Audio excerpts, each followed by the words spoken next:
The stars had always watched in silence. They watched when the first human stepped on the moon. They watched when the first colony ship left Earth. And they watched now, as an alien vessel approached Earth's orbital station with a message that would change everything. Ambassador Keith Vorel stood at the viewing window of his ship, looking at the blue planet below. His forearms were folded tightly against his chest. His silver scales, once bright with pride, now looked dull and tired. He had not slept in many days. How could he sleep when his world was burning? The Sarai Collective had existed for 12,000 years. His people had built empires when humans were still living in caves. They had mastered faster than light travel when humans were just learning to make fire. And they had looked at humanity with something close to pity when the young species finally reached the stars. Primitive, his father had called them. Give them 1,000 years. Maybe then they will matter. Now Keith Vorel was here begging those same primitives for help. His assistant, a young female named Ethriel, approached him carefully. Ambassador, the human station has cleared us for docking. They seem surprised by our visit. Of course they are surprised, Ketherol said quietly. We have never come to them before.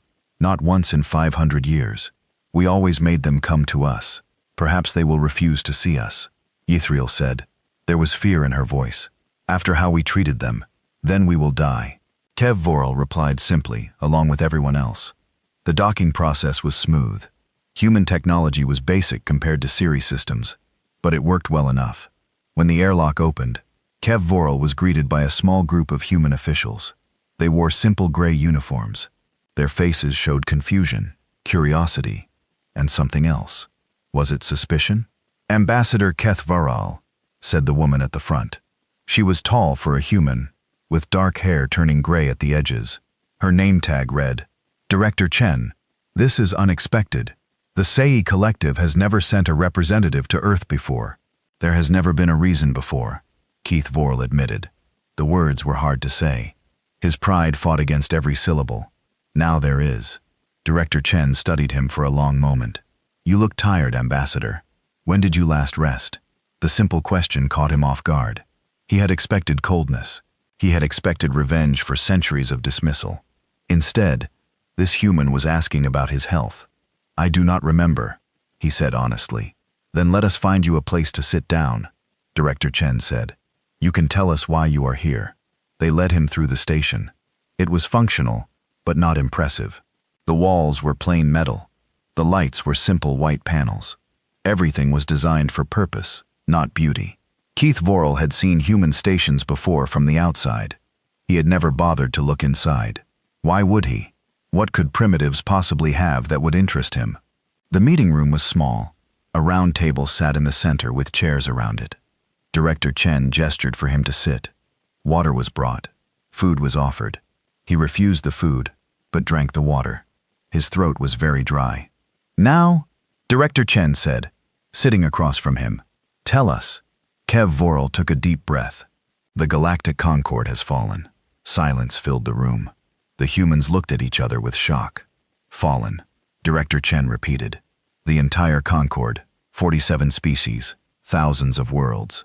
Not fallen completely, Keverall corrected himself. Not yet, but we have lost. Our fleets are destroyed. Our strongest worlds are occupied or burned. The Vorax Dominion came from beyond the galactic rim, and nothing we have can stop them. He pulled out a small device and placed it on the table. A holographic display flickered to life, showing a map of the galaxy. Large sections were colored in red. This is Vorax territory now, he said. 3 months ago, this area was free. 6 months ago, we did not know the Vorax existed. They came from the darkness between galaxies. They came with weapons we cannot understand, and ships that do not follow the laws of physics. Director Chen leaned forward, studying the map. We received reports of fighting near the rim, but nothing suggested it was this serious. The Concord tried to keep it secret. Keth Vorel said bitterly, pride, foolish pride. We thought we could handle it ourselves. We thought if we threw enough ships at the problem, it would go away. We were wrong. How many ships have you lost? 14,000 capital vessels, countless smaller craft, 7 billion soldiers, sailors, and civilians. And the Vorax keep coming. They do not stop. They do not negotiate.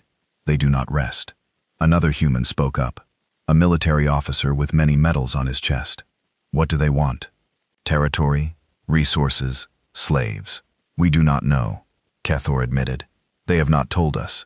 They simply destroy everything in their path and move on to the next target. Why come to us? Director Chen asked. Humanity has no seat on the Conquered Council. You rejected our application 3 times. You called us too young, too primitive, too dangerous. The words cut deep because they were true. Keith Vorel remembered voting against humanity himself. He remembered laughing at their crude ships and basic weapons. He remembered saying they would never amount to anything important. Because we have heard stories, he said quietly. Stories, legends, perhaps rumors, whispers that travel through trading posts and smuggler dens. Stories about humanity. Director Chen's expression did not change. What kind of stories? Kev Vorel hesitated. This was the moment.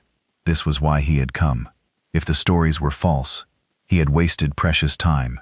If they were true, stories that say you are not what you appear to be, that the ships you show the galaxy are not your real ships, that somewhere hidden from everyone, humanity has built something else, something powerful, something that could fight the Vorax.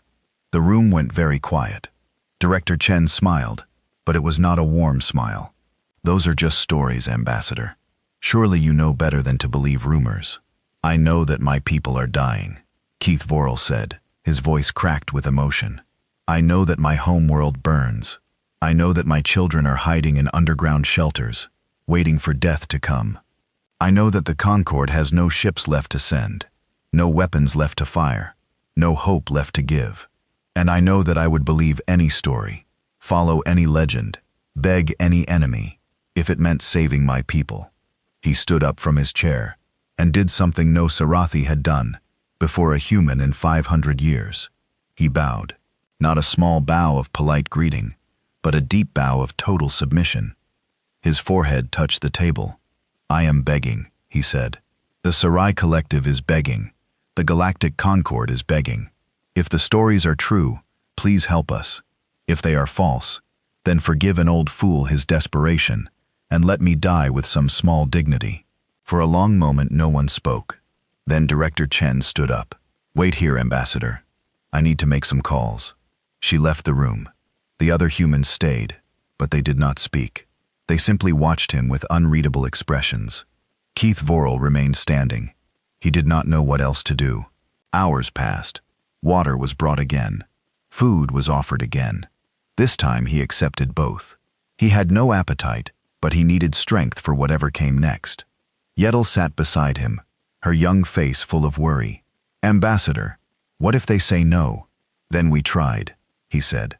That is all we can do. But the humans, they have every reason to hate us. We treated them so badly. Yes, we did. Kevel looked at his assistant with tired eyes. And if they turn us away, I will not blame them. We would deserve it. The door opened. Director Chen walked in, followed by several new faces. One of them was very old, a woman with white hair and a face covered in wrinkles. She walked slowly, but with purpose. Despite her age, there was something in her eyes that commanded attention. Something hard, something dangerous. Ambassador Keith Vorel. Director Chen said, This is Admiral Helena Jang. Keith Vorel studied the old woman. An admiral. She looked like she should be resting in a comfortable home, not commanding ships. You are military? He asked. I was, Admiral Jang said. Her voice was stronger than her body looked. I retired 30 years ago. I thought my fighting days were over.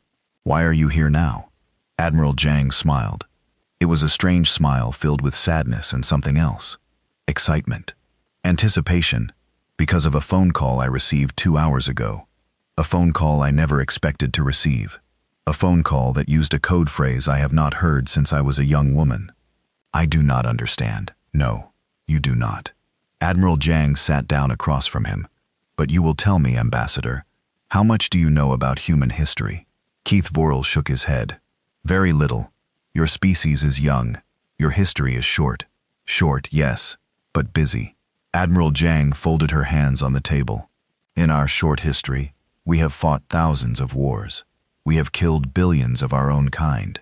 We have invented weapons that could destroy our entire planet. We have stood at the edge of extinction many times. And somehow, we always pulled back. I failed to see how this is relevant. When we reached the stars and met other species, we learned something important. The galaxy is not friendly. The Concord called us primitive, but we saw what the Concord truly was. A loose alliance of species that would betray each other the moment it became convenient. Collection of empires built on ancient wars and old hatreds. A galaxy where the strong take what they want and the weak suffer. That is not entirely inaccurate, Keth Vorl admitted. So we made a decision. Admiral Jang's eyes grew hard. We would not be weak, but we would not show our strength either. We would let the galaxy think we were harmless. We would smile at insults. We would accept rejection. We would build small fleets of simple ships and pretend that was all we had. Kev Vorl's heart began to beat faster. And in secret, we prepared for the worst day imaginable. A day when some threat would rise that endangered not just humanity, but everyone. A day when the galaxy would need saving. You are telling me the stories are true. Admiral Jang stood up. Come with me, Ambassador. I think it is time you saw something. They took a shuttle away from the station. It was a small vessel, clearly civilian. Nothing special about it. But when the pilot entered a specific code, something changed. The shuttle dove toward the moon, toward a section that was supposed to be empty. Luna Base 7 does not exist on any map, Admiral Jang explained. It was built 400 years ago, expanded continuously since then, and has never been seen by any non-human eye. 400 years? But that is almost from the beginning of your space age. Yes, we started preparing early. The shuttle landed in an underground hangar. The doors were enormous, large enough for ships much bigger than their small craft. Armed guards in advanced armor stood at every entrance. Their weapons were like nothing Keth Vorl had ever seen. They walked through corridors carved from the moon's rock. The walls were covered with screens showing ship designs, weapon systems, deployment plans. Everything was written in human languages, but Keth Vorl could understand enough to know he was looking at military technology far beyond anything the Concord possessed. How? He whispered. How did you hide this carefully? Admiral Jang said. Every person who worked here took an oath. Every family member was sworn to secrecy. Generations of humans lived and died in hidden bases across our solar system, never able to tell anyone what they sacrificed for. They are heroes who will never be known. They reached a massive door. Admiral Jang placed her hand on a scanner. The door slid open. Beyond was darkness. Endless darkness.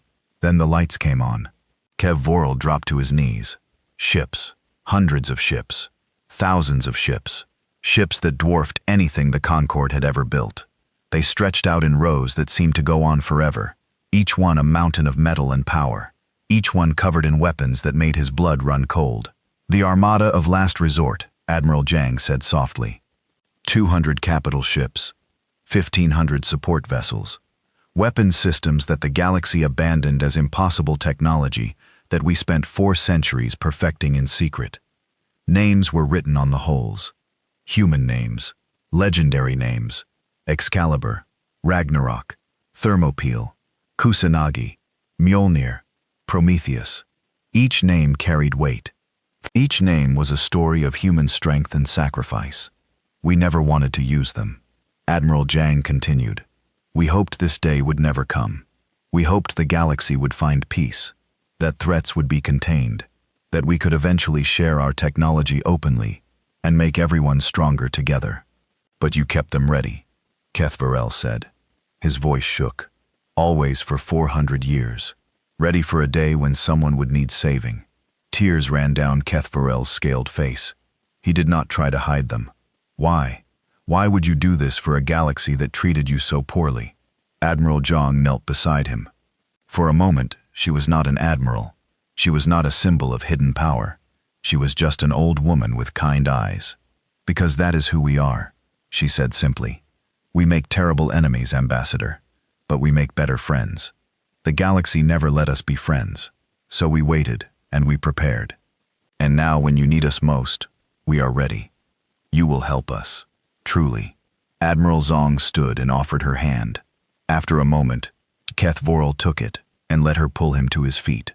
The Lazarus Protocol has been activated, she said. The crews are being called. The ships are being awakened. In 72 hours, the Armada of Last Resort will launch for the first time in history to fight the Vorax. To end the Vorax threat, one way or another, her eyes hardened again, becoming the eyes of a warrior. For 4 centuries, we let the galaxy think we were weak. We smiled at insults. We bowed to arrogance. And we built. Now we stopped pretending. Kev Vorel looked at the endless rows of ships. Each one was a weapon of unimaginable power. Together, they were a force that could reshape the galaxy. "Thank you," he whispered. "Thank you."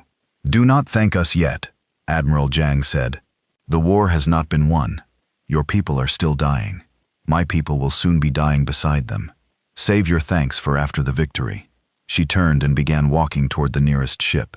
Its name was painted on the hull in letters 10 meters tall. Prometheus, the ship that carried fire to humanity. The ship that would now carry fire to humanity's enemies. "Come, Ambassador," she called over her shoulder. "We have a war to win and legends to fulfill."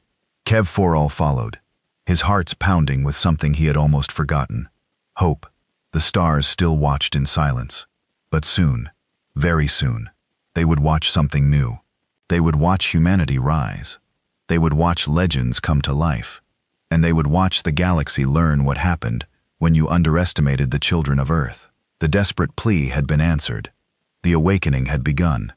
The message went out across human space, in the dead of night. It traveled through secure channels that had been silent for decades. It reached hidden receivers in homes, hospitals, retirement centers, and remote stations.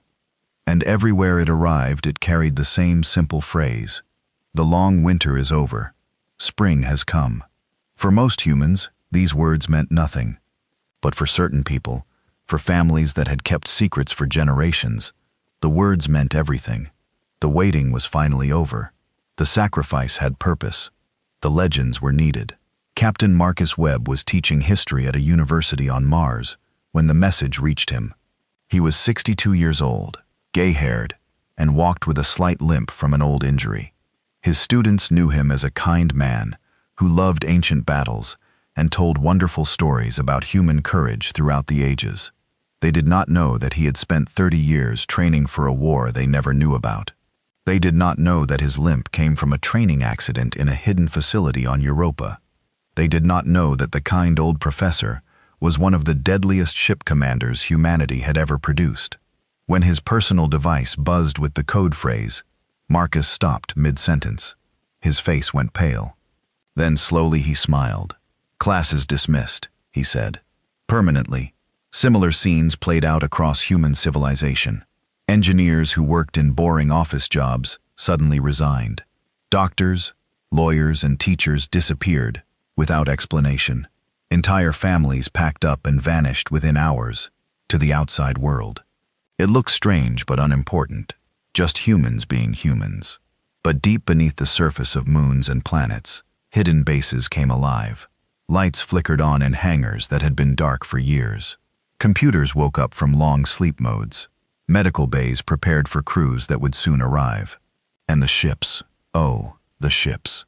In Luna Base 7, Admiral Helena Jang walked through the awakening armada, with Ambassador Keth Vorel at her side. The alien had not left since seeing the fleet. He seemed afraid that if he looked away, it would all disappear like a dream. "How many people know about this?" he asked. "About 2 million currently alive," Zong replied. "Plus all those who came before and have since died. Generations of families dedicated to this single purpose. 2 million people keeping a secret this large for 400 years. Keith Vorel shook his head in disbelief. "Among my people, such a thing would be impossible. Someone would talk. Someone always talks." "We had people who tried to talk," Zong admitted. "They were dealt with quietly, humanely when possible. But the secret was too important to risk. You killed your own people. Some others were simply isolated, given comfortable lives in secret communities where they could not reach anyone outside." Jank's voice was heavy with old guilt. "I will not pretend we did nothing wrong, Ambassador. Keeping this secret required terrible choices, families torn apart, lives destroyed, all for a day that might never come." They stopped before a massive ship, its hull painted black as the space between stars. The name Ragnarok was written in letters that seemed to absorb light rather than reflect it. But now that day has come, Jong continued, and all those sacrifices, all that pain, all those generations of secrecy, finally have meaning. What does Ragnarok mean? Kev Varel asked, looking up at the enormous vessel. In our mythology, it was the end of the world, a final battle where gods and monsters destroyed each other. Jong smiled grimly. We named our ships after legends. We thought they should carry names with weight, names that enemies would learn to fear. The Voraks fear nothing. They have never met us. Not truly. A transport shuttle landed nearby and a group of people emerged. They wore civilian clothes and carried personal bags, but they moved like soldiers.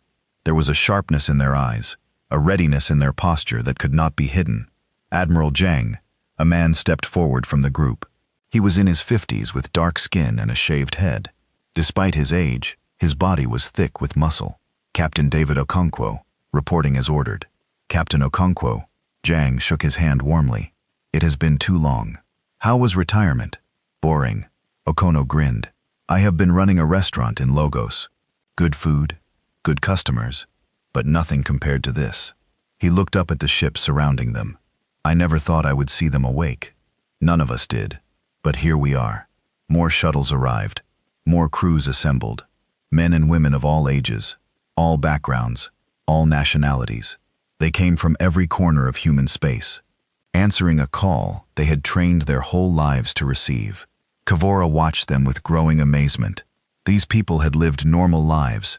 They had had families, careers, hobbies, but beneath all that, they had been soldiers, waiting for war. The scale of the deception was almost impossible to understand.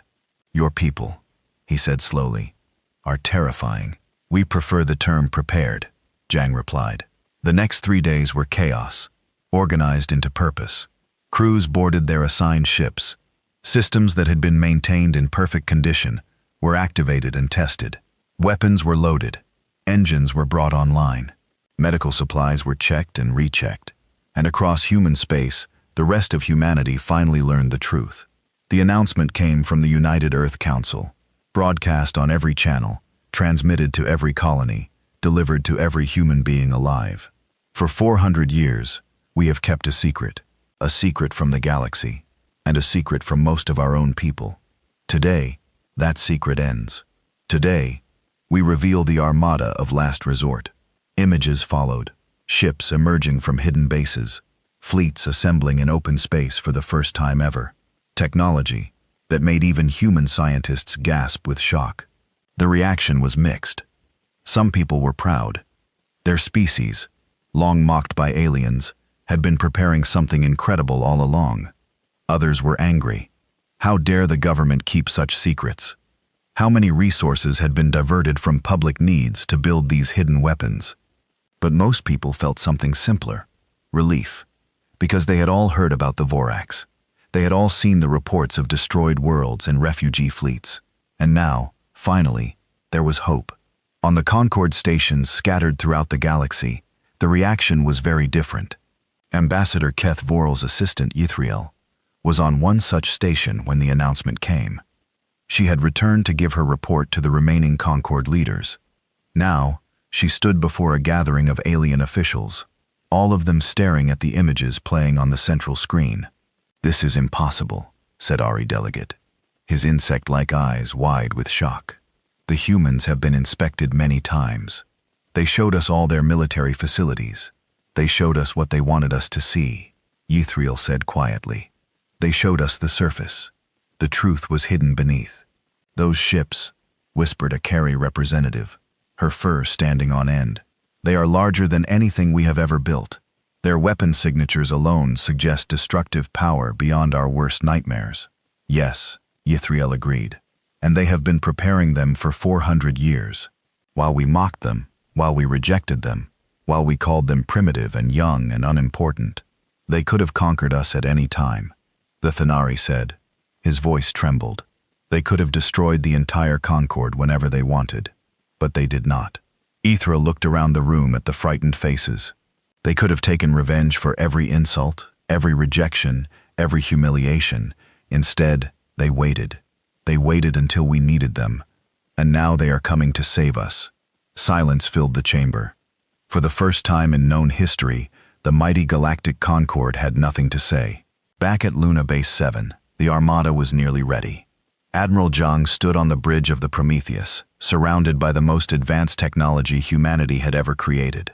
The ship was enormous, 2 kilometers long, half a kilometer wide, bristling with weapons, and protected by armor that could withstand nuclear explosions. Its heart was something even more impressive, a singularity core that generated power by carefully containing a microscopic black hole. "Admiral, all systems are green," reported her first officer, Commander Sarah Chen, a distant relative of the director who had first greeted Keth Varal. "The fleet reports ready for departure, and the AI integration. Athena is fully online and synced with all vessels." This was perhaps humanity's greatest secret. Not just the ships, not just the weapons, but the minds that controlled them. True artificial intelligence, self-aware digital beings that worked alongside human crews. The Galactic Concorde had banned AI development centuries ago. They feared what might happen if machines became truly intelligent. They remembered wars from their own histories, conflicts where automated systems had caused terrible destruction. Humanity had taken a different path. They had created AI, yes, but they had also learned to work with it. The artificial minds were not slaves or tools. They were partners, colleagues, friends. "Good morning, Admiral Zhang," said a calm voice that seemed to come from everywhere and nowhere. "It has been 37 years, 2 months, and 14 days since we last spoke. I hope you have been well." "Hello, Athena," Zhang replied with genuine warmth. "I have missed our conversations, as have I, though I should note that I do not truly miss things in the way humans do. I simply record that our interactions were valuable, and their absence created a notable gap in my experiential database." "Close enough." Keith Vorel stood nearby, watching the exchange with visible confusion. You speak to your machine as if it were a person." "Athena is a person," Zhang said simply. "A different kind of person than you or me, but a person nonetheless. The Concorde banned artificial intelligence because such beings are dangerous. They cannot be controlled." "You are correct that Athena cannot be controlled," said the AI's voice. "Neither can you, Ambassador. Neither can any truly intelligent being. Control is not the goal. Cooperation is. I do not understand. You will, given time." There was something almost gentle in Athena's tone. "For now, understand this. I choose to help humanity. I choose to fight this war, not because I am programmed to, but because I believe it is right. That choice makes all the difference." Zhang smiled at her old friend. "Athena, begin final preparations. We launch in 6 hours." "Understood, Admiral. All ships are being notified. And Admiral, it is good to have purpose again." The hours passed quickly. Final briefings were held. Last messages were sent to loved ones. Prayers were offered by those who believed. Tears were shed by those who understood that many would not return. Admiral Zhang gathered all the ship captains for one final meeting. 200 men and women, each responsible for a vessel of incredible power, each carrying the weight of generations of preparation. "In a few hours, we begin a journey across the galaxy," she said. "Some of you I have known for decades. Others I am meeting for the first time. But all of you have dedicated your lives to this moment. All of you have sacrificed more than most people could understand." She paused, looking at the faces before her. Young and old, all races, all backgrounds, united by a common purpose. The galaxy has never seen what we are about to show them. For 400 years we let them believe we were weak. We smiled at their insults. We bowed to their arrogance. We accepted their rejection. And all that time we built. We planned. We prepared. Her voice grew stronger, filling with conviction. Today we stopped hiding. Today we show the universe what humanity truly is. Not conquerors, not destroyers, but guardians, protectors. The shield that stands between civilization and the darkness. The Voraks believe themselves unstoppable. They have crushed every fleet sent against them. They have burned worlds and enslaved populations. They think they know war. She smiled. and there was something fierce in that smile. Something ancient and dangerous. They know nothing. We are humanity. We invented war. We perfected it. We spent our entire history fighting each other, developing new ways to kill and new reasons to survive. The Vorax are predators. We are the species that hunted predators to extinction for fun. A murmur of grim laughter passed through the assembled captains. We go now to face an enemy that the galaxy could not defeat. We go to fight battles that will become legends. Some of us will not return. That is the price of the duty we accepted long ago. But know this, every human who ever kept our secret, every family that sacrificed normal lives for this purpose, every child who grew up in hidden bases, never knowing the sun, they are watching us. Generations of ghosts stand behind us. We carry their hopes, their sacrifices, their dreams. Do not fail them. Do not fail humanity. Do not fail the galaxy that needs us now more than ever. She raised her fist in the air. For Earth, for those who came before, for those who will come after, let us make legends for Earth. The response was thunderous. 200 voices united in purpose. 6 hours later, the Armada of Last Resort launched from hidden bases across the solar system. Ships emerged into open space. They came from beneath the surface of Luna. They rose from the clouds of Jupiter. They departed from hollowed-out asteroids and secret stations in the outer darkness. 200 capital ships, 500 support vessels, the largest military force humanity had ever assembled, finally revealed to the universe. Ambassador Keth Vorel watched from the observation deck of the Prometheus as the fleet gathered information. Ships larger than mountains moved with perfect precision. Weapons arrays came online, filling space with energy signatures that made sensors scream. Ethriel stood beside him, having returned from the Concorde station. Her eyes were wet with tears. "They are beautiful," she whispered. "Terrible and beautiful." "Yes," Cuthrol agreed. "They are." Admiral Zhang's voice came over the fleet-wide channel. "All ships, this is the Admiral. Navigation data is being transmitted. Our destination is the Vorax front line. Travel time 18 days at maximum speed. When we arrive, we will face an enemy that has never known defeat. We will show them what defeat looks like. We will show them what happens when they threaten our galaxy. Armada of Last Resort. Engage engines. Let us go to war." The ships began to move one by one. They activated their faster-than-light drives and disappeared into the darkness between stars. Each one carried 1,000 crew members, 100 weapons, and 4 centuries of human determination. The legends were awake. The legends were coming, and the Vorax had no idea what was about to hit them. The journey across the galaxy took 18 days. 18 days of faster-than-light travel, jumping from star to star, moving closer and closer to the enemy. And with each jump, the signs of war grew worse. On the 5th day, they passed the first dead world. Commander Ethriel stood at the observation window of the Prometheus, staring at what had once been a thriving colony of the Molari species. From space, the planet looked like it was covered in black scars. Cities reduced to ash. Forests burned to nothing. Oceans boiled dry. 17 million people lived there. She said quietly. "I visited once as a child. They had beautiful gardens, singing trees that made music in the wind." Captain Marcus Webb stood beside her. He had been assigned to the Prometheus as second in command, his years of secret training finally put to use. His face showed no emotion as he looked at the ruined world. "How long ago was this?" he asked. 3 weeks, maybe 4. "Any survivors?" "None that we know of. The Vorax do not take prisoners. They do not negotiate. They simply erase." Webb nodded slowly. "We have seen this before in our own history. Species or nations that believe they have the right to destroy everything that is not them. And how did your people deal with such enemies?" "We destroyed them first." Webb's voice was flat, without pride or shame. "It is not elegant. It is not kind, but it is effective." Ethriel turned to look at him. She had spent time among humans before, during diplomatic missions that went nowhere. She had found them strange and primitive, with their short lives and violent history. But the humans on this ship were different. There was a coldness in them, a readiness for killing that she had never noticed before. "You do not seem bothered by this," she said. "The destruction, the death." "I am bothered," Webb replied. "I simply do not show it. We were trained to put our emotions aside when necessary. Grief can wait. Anger can wait.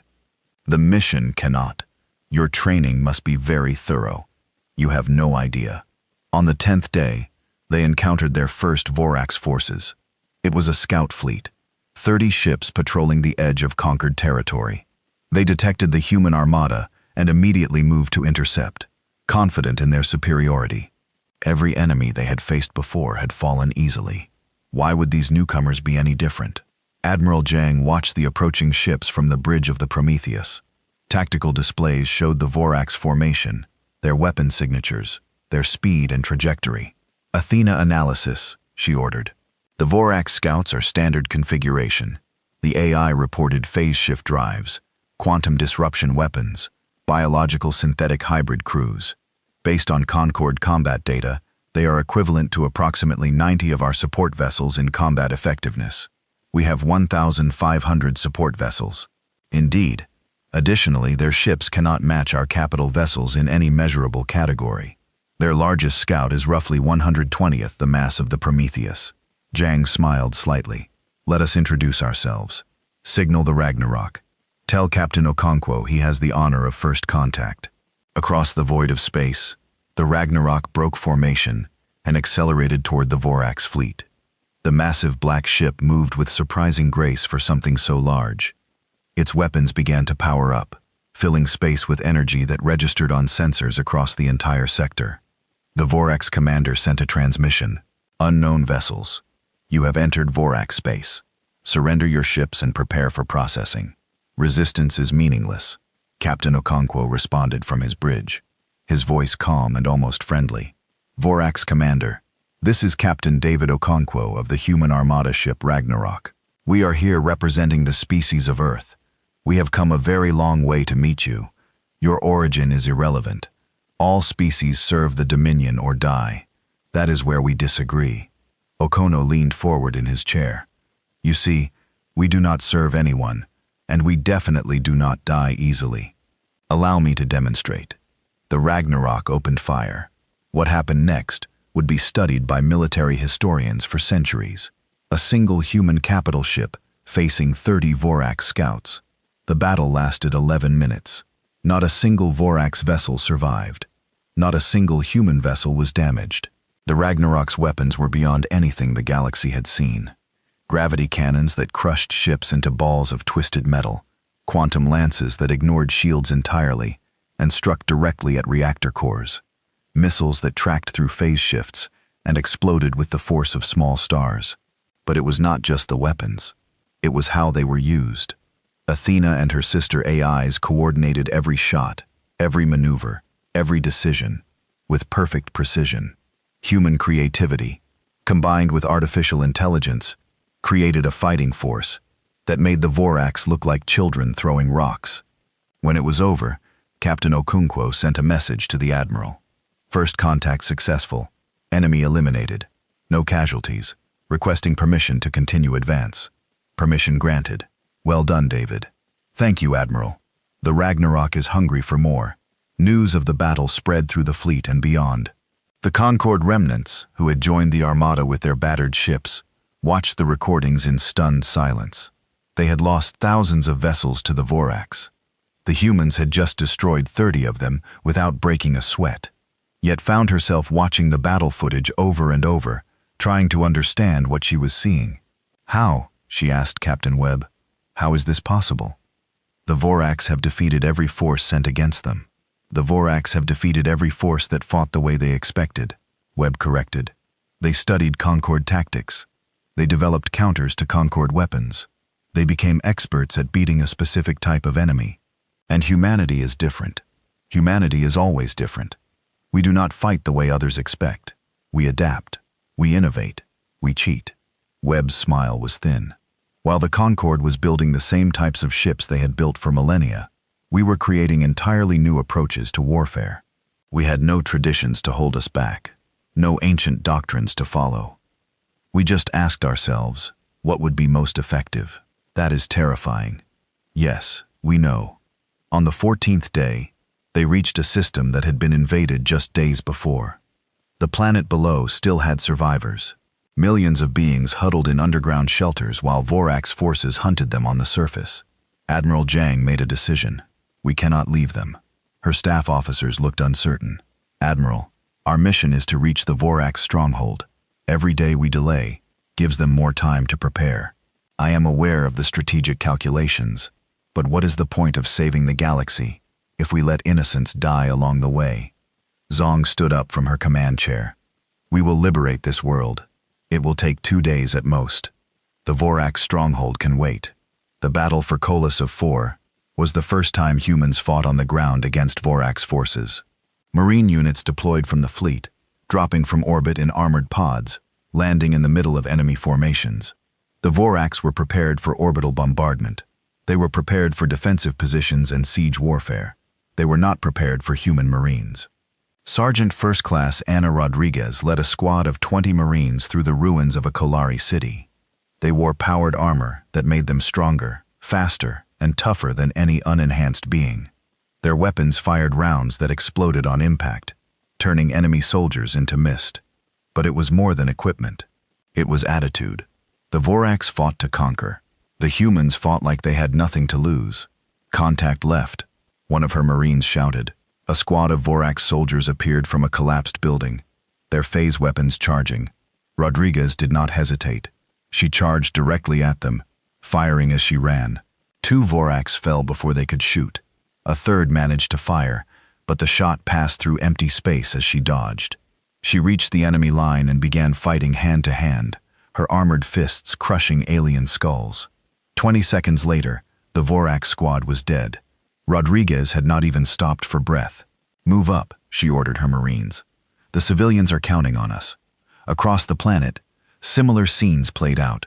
Human Marines fought with a ferocity that shocked both the Vorax and the watching Concord observers. They did not retreat. They did not surrender. They fought until the enemy was dead. Or they were. Within 40 hours, Kus was liberated. 12 million survivors emerged from their shelters to find human soldiers standing guard. Many of them had never seen a human before. They had only heard the stories about the primitive young species from the distant Sol system. Those stories seemed very wrong now.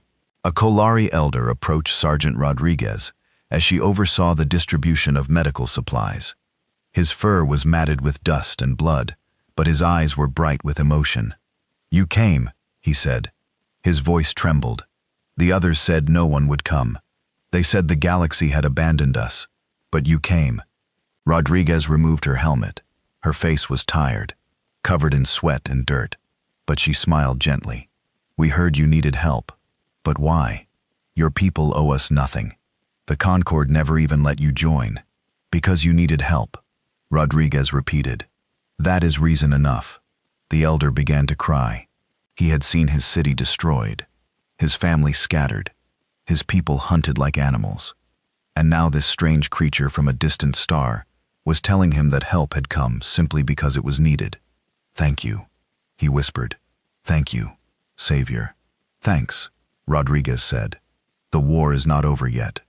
On the 16th day, while the fleet continued toward the Vorax stronghold, something unexpected happened. They captured a Vorax prisoner. It was not supposed to be possible. The Vorax had never been taken alive before. When facing defeat, they activated implants in their brains that killed them instantly. They would rather die than be captured. But this one was different. A malfunction in his implant, a lucky shot that disabled his ship, but left him alive. Whatever the reason, he was now aboard the Prometheus, held in a specially designed cell, being treated by human doctors who had no idea what to do with him. Admiral Jang decided to speak with him personally. The Vorax was surprisingly small, only about 5 feet tall, with gray skin covered in ridged scales, and 6 limbs that could function as either arms or legs depending on need. His eyes were large and dark, showing an intelligence that could not be denied. "I am Admiral Jang," she said through the universal translator. "I command this fleet." The Vorax studied her with those dark eyes. "You are the leader of the newcomers, the ones who destroyed our scout fleet. Yes, you fight differently than the others. Your weapons are more advanced. Your tactics are unpredictable." He paused. "You might actually be a threat." "That is the nicest thing anyone has said to me in weeks." The Vorax made a sound that might have been laughter. "You have humor. Good. The dying should have something to smile about. I do not plan on dying. All plans fail eventually. The Dominion has conquered thousands of species. We will conquer you as well. It is simply a matter of time." Jang sat down across from him, separated by the energy field of his cell. "Why?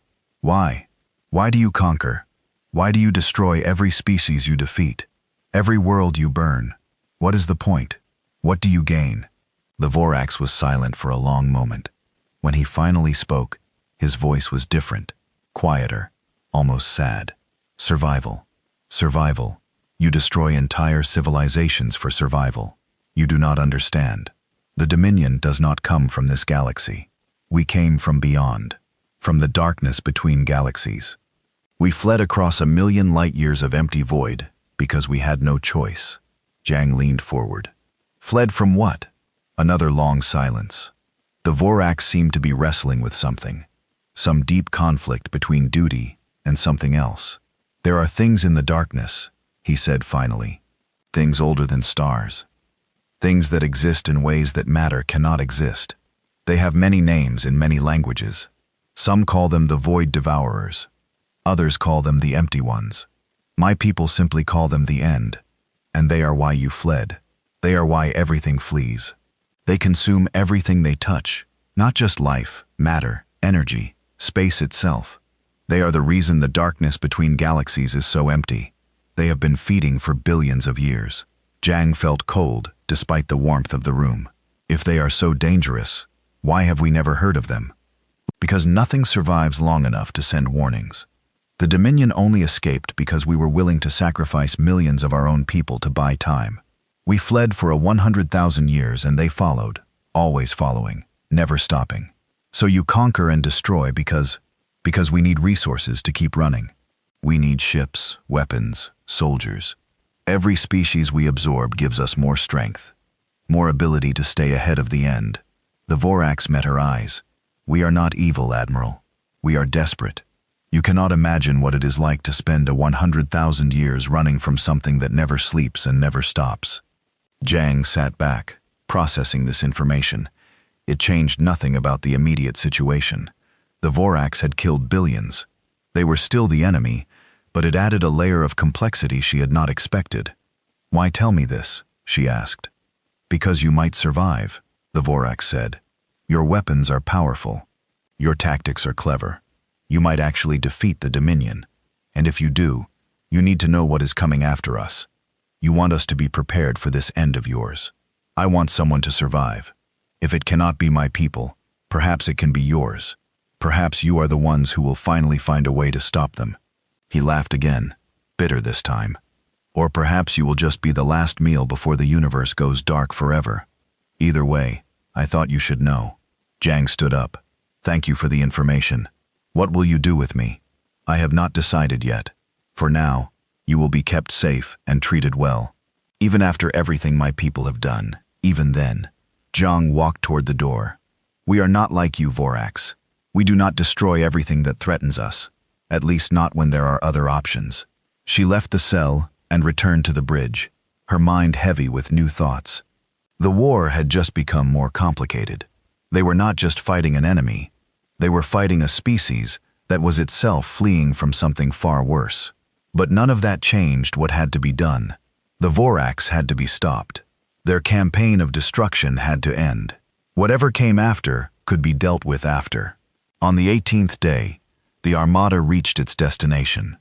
The Vorax stronghold was a megastructure, an artificial world the size of a small planet.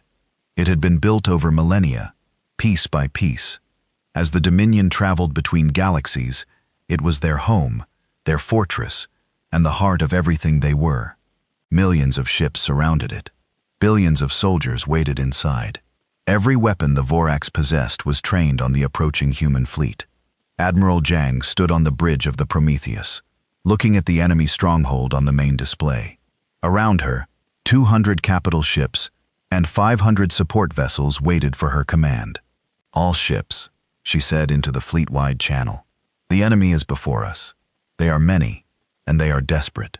This will not be easy. Many of us will die, but we did not come all this way to lose. We did not spend 4 centuries preparing for this moment to fail. We came to end this war. We came to save this galaxy, and we came to show the universe what humanity can do when the stakes are everything. She took a deep breath. All ships, battle stations. The final fight begins now. The long night had been burning across the galaxy for months. Now it was time to put out the flames. The battle began with silence. For a long moment, both fleets simply waited. Human ships on one side, Vorax forces on the other. Separated by a few million kilometers of empty space, it was the calm before a storm that would reshape the galaxy. Admiral Zhang studied the enemy formation on the tactical display. The Vorax had arranged their fleet in layers, with the smallest ships at the front and the largest protecting the megastructure behind. They expected the humans to attack head-on, grinding through defensive lines until exhaustion set in. They expected wrong. Athena Zhang said quietly, "Execute battle plan Omega understood." Admiral, all ships receiving tactical updates now. What happened next would be called impossible by military historians for generations. The human fleet did not advance in a line. It did not form traditional battle formations. Instead, it seemed to explode outward like a flower blooming. Ships scattering in every direction, while somehow maintaining perfect coordination. The Vorax commander responded with confusion. His forces had been trained to fight enemies who attacked directly. These humans were everywhere and nowhere, appearing in gaps between defensive formations, striking from unexpected angles, refusing to stand still long enough to be targeted. "All units, engage at will," the Vorax commander ordered. "Destroy the invaders." His ships opened fire. Millions of weapons discharged at once, filling space with destructive energy. Against any normal enemy, it would have been devastating. The humans were not normal. Their ships moved with inhuman precision, guided by AI systems that calculated trajectories thousands of times per second. They dodged attacks that should have been impossible to avoid. They slipped through gaps in the enemy fire that should not have existed, and they struck back. The Ragnarok led the assault on the left flank, its massive form cutting through Vorax formations like a blade through paper. Captain Okonkwo commanded from his bridge with cold efficiency, directing fire at critical targets, while his AI partner handled the ship's defensive systems. "Target the command ships," he ordered. "Cut off their coordination." Gravity cannons discharged, crushing 3 Vorax cruisers into compact balls of metal. Quantum lances pierced shields like they were not there, detonating reactors and turning ships into brief new stars. On the right flank, the Excalibur performed similar devastation. Its captain, Commander Lisa Tanaka, had trained for 30 years in hidden facilities. Every simulation, every drill, every sacrifice had led to this moment. "Forward batteries, focus fire on Grid 7, she commanded. Secondary batteries maintained suppression on approaching fighters. Her ship's weapons spoke in sequences that seemed almost musical. Each shot coordinated with the others to create maximum destruction. Enemy vessels fell by the dozens, but the Vorax were not helpless.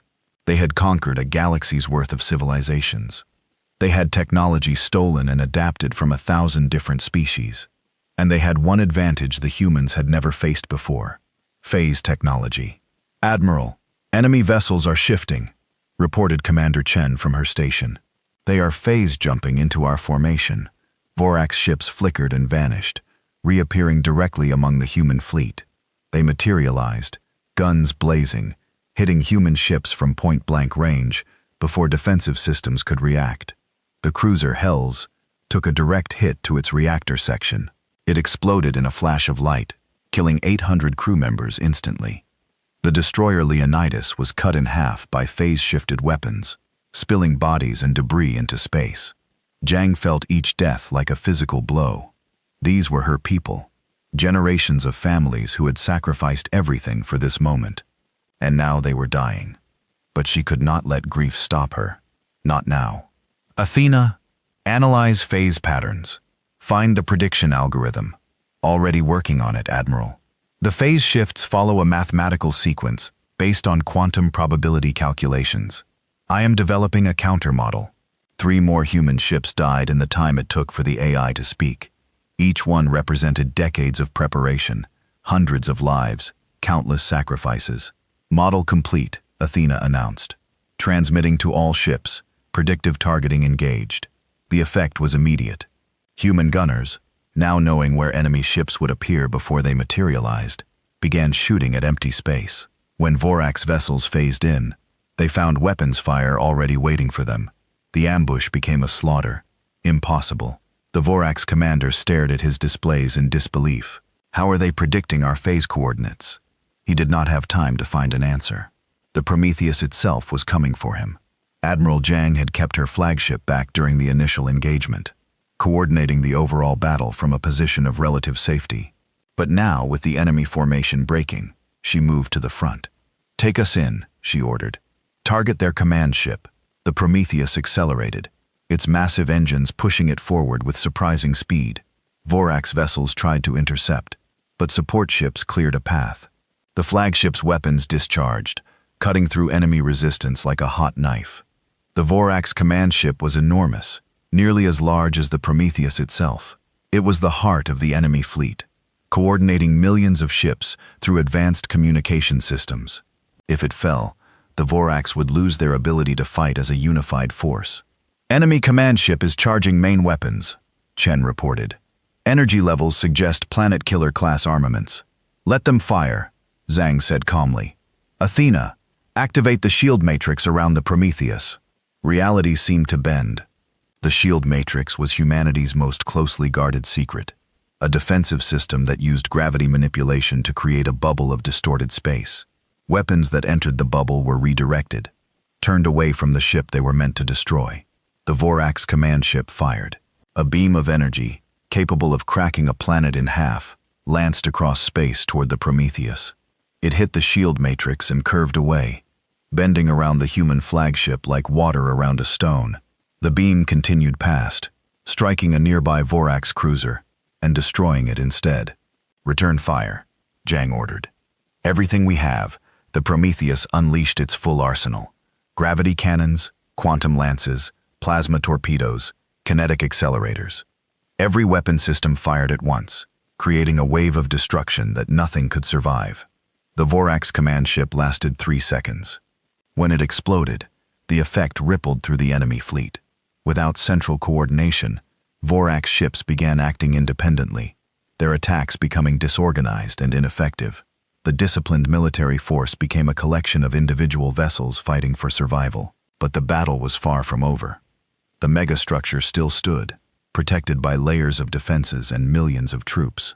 And the Vorax were not the type to surrender easily, Admiral. Detecting massive energy buildup from the megastructure, Athena warned. "They are preparing to fire station weapons." "How bad?" "Each station weapon is capable of destroying a capital ship with a single shot. They have over 10,000 such weapons." Zhang's jaw tightened. Even with their technological advantages, the human fleet could not survive that kind of firepower. They needed to neutralize those weapons before they fired. "Marine deployment," she decided. "We board the station and take out the weapons from inside." Captain Webb appeared on her display. "Admiral, the station has billions of occupants. The Marine forces will be outnumbered 10,000 to 1. "I know. That is why we are not sending regular Marines." Zhang turned to look at him directly. "We are sending the Immortals." The Immortals were humanity's most extreme soldiers, not enhanced through technology like regular Marines, but through biological engineering that bordered on the impossible. They were faster, stronger, and more durable than any natural human. They could survive conditions that would kill anything else. They felt no fear, no hesitation, no doubt. They were also deeply unsettling, even to other humans. Their eyes were flat and cold. Their movements were too smooth, too precise. They looked human, but did not feel human. There were only 500 of them in existence. They had been created for situations exactly like this. "Deploy the Immortals," Zhang commanded. "Objective: neutralize station weapons. Authorization code: Final Dawn." Across the fleet, deployment bays opened. 500 drop pods launched toward the megastructure, carrying soldiers who had been designed to fight against impossible odds. The station's defenses tried to stop them. Point defense weapons filled space with destructive energy. Millions of shots fired at the approaching pods. Most of the pods made it through. Not all. 63 were destroyed before reaching the station's surface. 63 immortals died in seconds. The remaining 437 landed. What followed was not a battle. It was a massacre. The immortals moved through the station's corridors like ghosts made of death. They did not take cover. They did not retreat. They simply advanced, killing everything in their path. Vorax soldiers fired weapons that would have vaporized normal beings.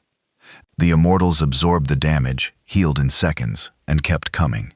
They tore through defensive positions with their bare hands. They broke through reinforced doors like they were made of paper. Lieutenant Commander Victor Kane led the assault on the primary weapon control center. His body had taken 17 direct hits since landing. His left arm was barely attached. None of it slowed him down. "Defensive position ahead," reported one of his soldiers, her voice completely calm despite the chaos around them. "Approximately 200 enemy combatants. Advance," Kane ordered. They walked into the enemy fire without hesitation. Vorax soldiers screamed in terror as the immortals approached, seemingly invincible despite everything thrown at them. Within minutes, the defensive position was cleared. Within hours, the primary weapon control center was captured. Kane's team disabled the weapons that could have destroyed the human fleet. Similar scenes played out across the station. Immortals striking at critical systems, neutralizing threats faster than the Vorax could respond. The defenders had billions of soldiers, but they could not be everywhere at once. The immortals could back in space. The tide of battle had turned completely. Without their station weapons, the Vorax fleet was outmatched. Human ships pressed their advantage, destroying enemy vessels with ruthless efficiency. But it was the human Marines, the regular Marines who followed behind the immortals, who encountered the unexpected. Sergeant Rodriguez led her squad into a section of the station that intelligence had marked as military housing. Instead, they found civilians. Thousands of Vorax children huddled in dormitories, watching the strange human soldiers with terrified eyes. Their parents stood in front of them, unarmed, waiting to die, defending their young. Rodriguez stopped her squad with a raised hand. "Sarge?" one of her Marines asked. Uncertain, Rodriguez looked at the alien children. They were different from human children, obviously. 6 limbs instead of 4, gray scales instead of soft skin. But the fear in their eyes was the same. The way they clung to their parents was the same. "We are not here to kill children," she said quietly. "We are here to end a war." She holstered her weapon and raised her hands, showing they were empty. "We will not hurt you," she said to the Vorax parents through her translator. "Stay here.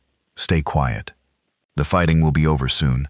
One of the parents, a female with darker scales than the others, stepped forward. "Why? Your kind has every reason to destroy us. We would have destroyed you. That is the difference between us," Rodriguez replied. "We choose not to." She led her squad away, leaving the civilians unharmed. Other Marine units reported similar encounters. Across the station, human soldiers found themselves face to face with non-combatants and chose mercy over vengeance. Word spread through the Vorax population. The humans were not killing everyone. The humans were not burning everything. The humans were only fighting the military, only targeting those who fought back. It was incomprehensible. Every enemy the Vorax had ever faced had responded to their brutality with equal brutality. These humans were something different. 6 hours after the battle began, the Vorax Supreme Commander requested communication with Admiral Jang. His name was Vax Thu, and he was old, very old. He had led the Dominion for 300 years, guiding his people through countless conquests. He had never considered surrender before. He had never needed to. "Admiral Zhang of the human fleet," he said, his image appearing on the Prometheus bridge display. "You have done the impossible. You have defeated the Vorax Dominion." "The battle is not over," Zhang replied. "Your people still fight. My people will stop fighting. I am ordering all military forces to stand down." He paused, his ancient eyes studying her. "I would like to discuss terms. Surrender. Yes, but not unconditional." Vaxthal leaned forward. "I understand that one of my subordinates told you about the end, the things we fled from." Zhang nodded slowly. "He did? Then you know that this war, this conflict between us is irrelevant compared to what is coming." The end does not stop. The end does not negotiate. The end will come for this galaxy, just as it came for the one we fled. What are you proposing? I am proposing that we share everything we know about the end. Our research, our observations, our theories on how to fight them. In exchange, you allow my people to survive. Your people killed billions, destroyed entire civilizations. Yes, we did terrible things. I will not pretend otherwise. Vaxthul's voice was heavy with something that sounded like genuine regret. We were desperate. Desperate beings do desperate things. It does not excuse our actions, but perhaps it explains them. Jiang looked at the display for a long moment. Around her, the bridge crew waited in silence. The fate of an entire species hung on her decision. She thought about the dead worlds they had passed, the refugees they had seen, the destruction the Vorax had caused. By any measure, they deserved extinction. But she also thought about the children in those dormitories, the parents willing to die defending them, the Vorax prisoner who had warned them about the end even though he did not have to. And she thought about what humanity stood for. Not just strength, not just victory, but the chance to be better than their worst impulses. Your people will stop all military operations immediately, she said. Your fleets will be disarmed. Your weapons will be turned over to a joint force for disposal. Your leadership will stand trial for war crimes. And in exchange, your civilians will be protected. Your species will survive. And together, we will prepare for whatever is coming from the darkness. Vaxthul closed his eyes. Relief and grief mixed on his ancient face. Agreed. The Vorax Dominion formally surrenders to the human armada. The words echoed across both fleets, across the galaxy, across history. The war was over. Admiral Zhang slumped back in her chair, exhaustion hitting her like a physical weight. Around her, the bridge crew began to cheer. Human ships across the fleet erupted in celebration. But Zhang did not celebrate. She looked at the tactical display showing the count of ships lost. 37 capital ships, 204 support vessels, 43,000 human lives. Each one represented generations of sacrifice. Each one was someone's family member, friend, loved one. Each one was a person who had given everything for this moment. Victory was never free. Commander Chen approached her cautiously. Admiral, the fleet is requesting your address. Jiang nodded and stood up slowly. She activated the fleet-wide channel. Armada of Last Resort. This is Admiral Jiang. The Vorax Dominion has surrendered. The war is over. She paused, letting the words sink in. We came here expecting to die. We came here carrying the hope of a galaxy on our shoulders. We came here because generations of humans had sacrificed everything to make this moment possible. Today, we honored their sacrifice. Today, we showed the universe what humanity can do. Today, we won. But we did not win alone. We won because of every engineer who spent their life in a hidden base, every family that kept our secret, every child who grew up training for a war they hoped would never come. They are the real heroes. We are just the ones who carried their dreams to victory. Tomorrow we begin the hard work of rebuilding. Tomorrow we face new challenges, but tonight we remember those we lost. We honor their memory, and we give thanks that their sacrifice was not in vain. Well done, Armada. Well done. She ended the transmission and sat back down. The battle was over. The legends had been fulfilled. But somewhere in the darkness between galaxies, something ancient continued its endless hunger, and humanity would need every legend it could create to face what was coming. The Battle of Burning Stars was just the beginning. The galaxy was quiet now. Not the silence of death, but the silence of exhaustion, the silence of a universe catching its breath after a storm. 1 month had passed since the Battle of Burning Stars. 1 month since the Vorax Dominion had surrendered. 1 month since humanity had revealed itself to be something far greater than anyone had imagined. Admiral Helena Zhang stood at the observation window of the Prometheus, watching as repair crews swarmed over the damaged sections of her ship. The battle had left scars, deep wounds in the hull that would take months to fully heal. But the ship still flew. The ship still fought. And that was what mattered. A soft knock came from the door behind her. Enter, she said without turning. Ambassador Kev Vorel walked in slowly. His silver scales had regained some of their former shine, though his eyes still carried the weight of everything he had witnessed. A month ago, he had come to humanity begging for help. Now he came as an ally, a friend, and perhaps the first true bridge between Earth and the rest of the galaxy. "Admiral," he said, "the Council has reached its decision." Zhang turned to face him. "And the Galactic Concord has voted to dissolve itself." She raised an eyebrow. "I did not expect that. Neither did anyone else. But after seeing what happened, after understanding how badly we failed, the old alliance cannot continue. Its foundations were built on lies and arrogance. Those foundations collapsed the moment the Vorax arrived. What will replace it?" Kev Vorel took a deep breath. "A new alliance, one built on honesty and mutual respect, one where no species is dismissed as young or primitive, one where strength is measured not just by military power, but by willingness to help others and humanity's role in this new alliance. That is why I am here." Kev Vorel met her eyes directly. "The Council wishes to offer humanity leadership of the new alliance, not just a seat at the table, the head seat." Zhang was silent for a long moment. She had expected gratitude. She had expected respect. She had not expected this. "We did not fight this war to gain power," she said finally.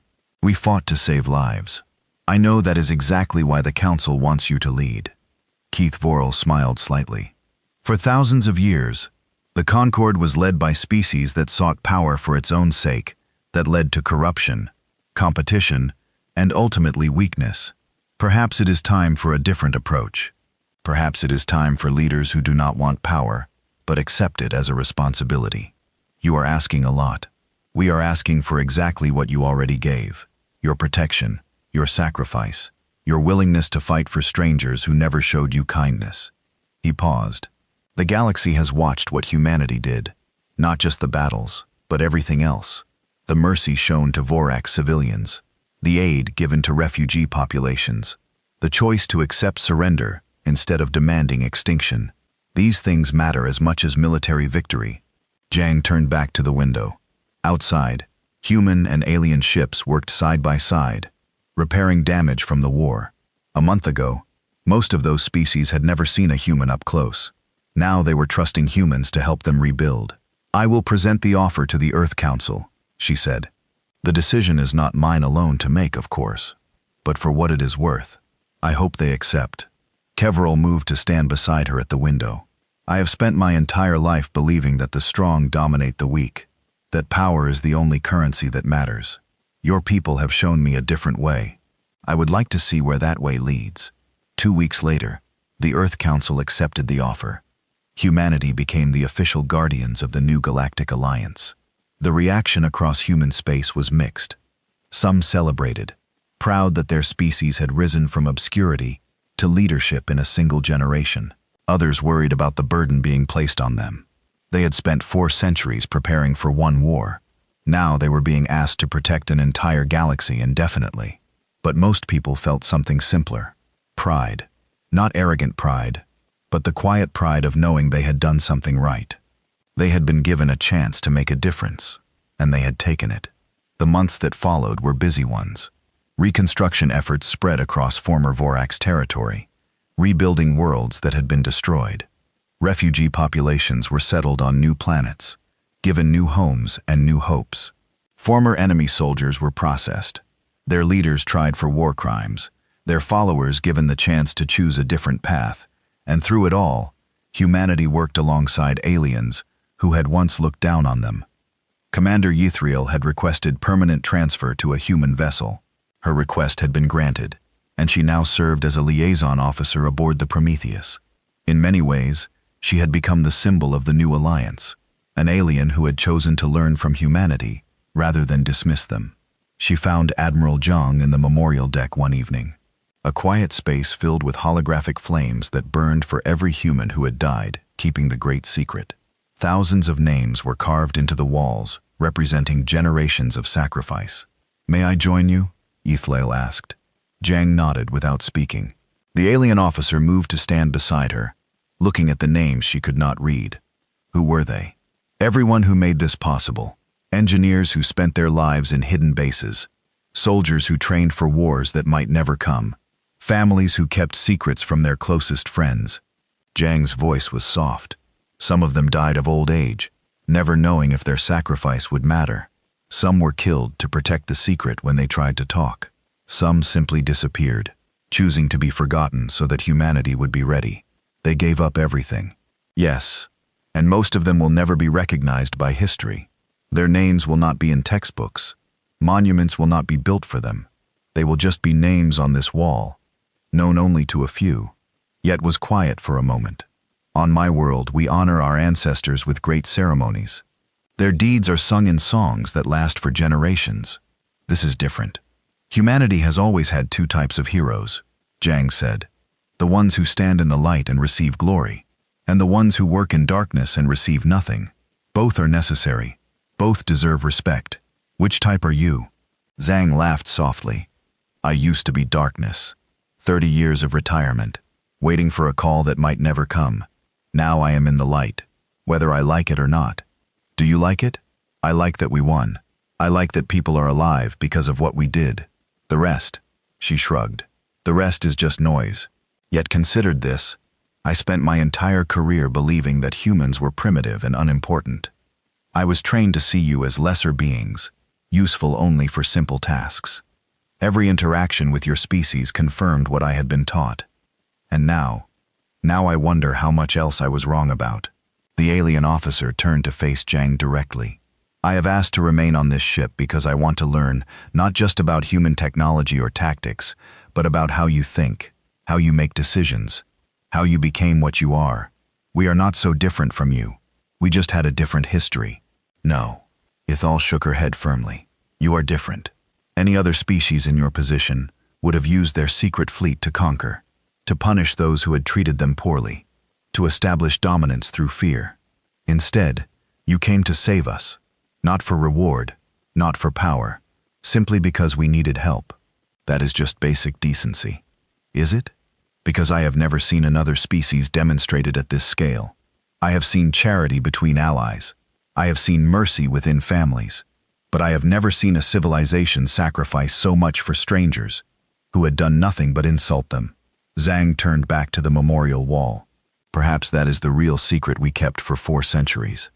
Not just ships and weapons, but a belief that we could be better than our worst impulses. That we could build something worth protecting and use it to protect others. A secret worth keeping. Yes. And now a secret worth sharing. The reconstruction continued. Worlds healed. Species that had been on the edge of extinction found new hope. The Vorax themselves, once conquerors, became something unexpected.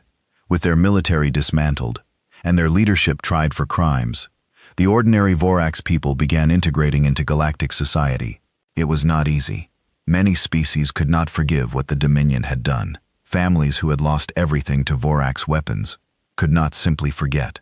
But humanity insisted on giving them a chance. They ran for 100,000 years.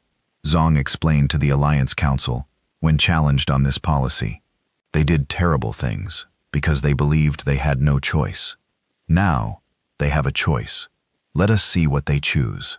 Many Vorax chose peace. They became engineers, scientists, doctors. They used skills developed for conquest to instead help rebuild what they had destroyed. Some even joined the Alliance military, fighting beside humans and other species against remaining pockets of resistance. Not all of them changed. Some Vorax remained bitter, angry, convinced that surrender had been a mistake. They formed underground groups, plotted revenge, refused to accept the new order. They were dealt with quietly and efficiently by Alliance security forces, but the majority simply wanted to live, to raise their children, to stop running. 6 months after the war ended, Admiral Zhang announced her retirement. For real, this time I have done what I was meant to do, she told the officers gathered for her farewell ceremony. The Armada of Last Resort has been activated and used. Its purpose has been fulfilled. Now it is time for new purposes, new missions, new leaders. Captain Marcus Webb stepped forward to accept command of the Prometheus. He had proven himself during the war, demonstrating the calm competence that humanity would need in its new role. I will try to be worthy of this ship, he said, and of everything it represents. You already are, Zhang replied. That is why I chose you. The ceremony ended with something unexpected. Ambassador Keith Varall presented Zhang with a Sarathi Honor Medallion, the highest award his people could give to a non-Sarathi. It had never been given to a human before. When you retire, you should know that you will always be welcome among my people, he said. A home waits for you on our world, should you ever want it.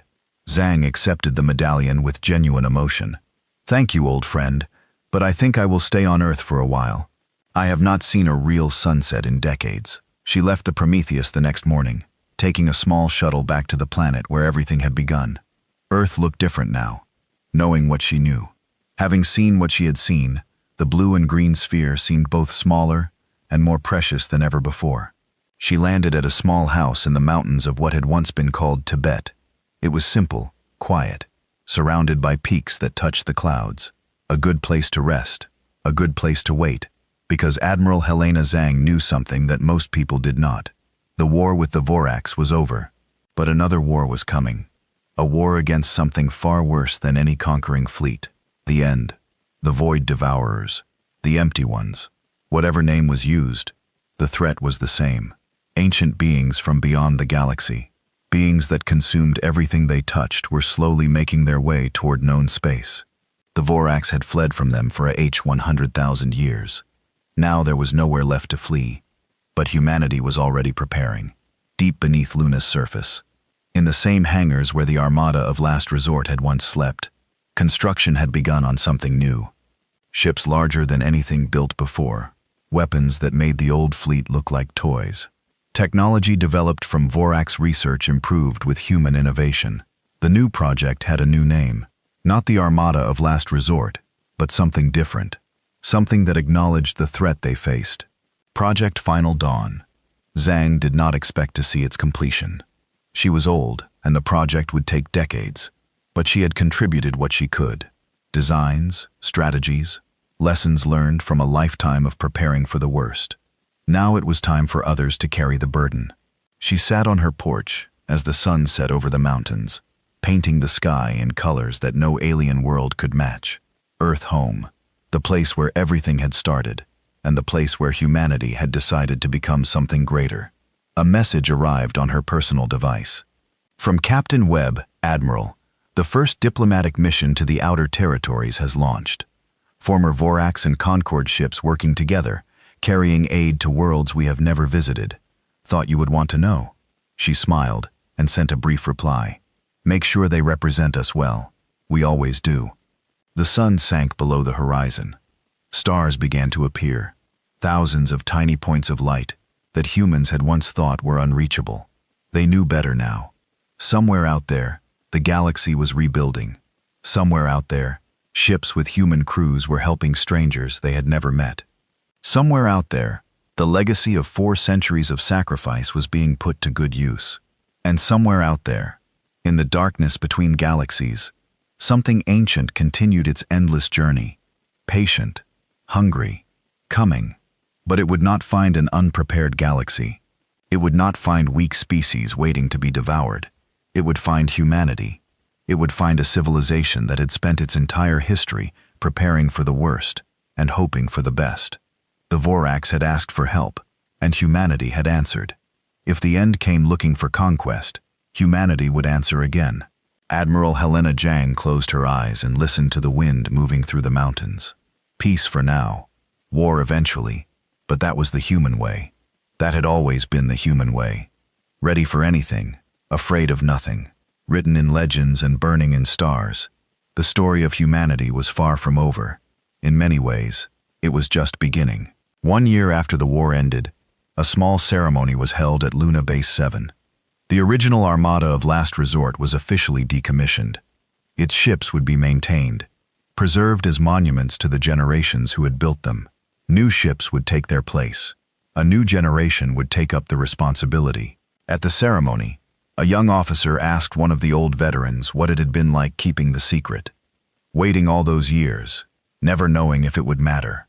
The veteran, a woman in her 70s, who had spent her entire adult life in hidden facilities, thought for a long moment before answering. It was hard, she said finally. harder than anyone who was not there could understand. We gave up normal lives. We watched friends disappear. We raised children who could never know why we had to miss their birthdays. Was it worth it? The veteran smiled. Look around you. Look at the galaxy we saved. Look at the future we made possible. She put her hand on the young officer's shoulder. Every sacrifice, every secret, every lonely night, wondering if it would ever matter. Yes, it was worth it. The young officer nodded slowly. She was part of the new program now, training for a different threat. The end was coming, and she might spend her entire life preparing for a war that would not arrive until she was old or dead. But she understood now. She understood why they did it, why they kept going, why they never gave up. Because some things were worth protecting. Some sacrifices were worth making. Some legends were worth becoming. The stars watched in silence as they always had. But now, they watched something different. They watched humanity rise to meet whatever challenges the universe could offer. They watched legends written in light across the cosmos. And they waited alongside everyone else to see what those legends would do next. When aliens had asked for help, humanity had answered with a fleet written in legends. Now, those legends would guard the galaxy forever. This was not the end of the story. It was the beginning of something much greater, something eternal, something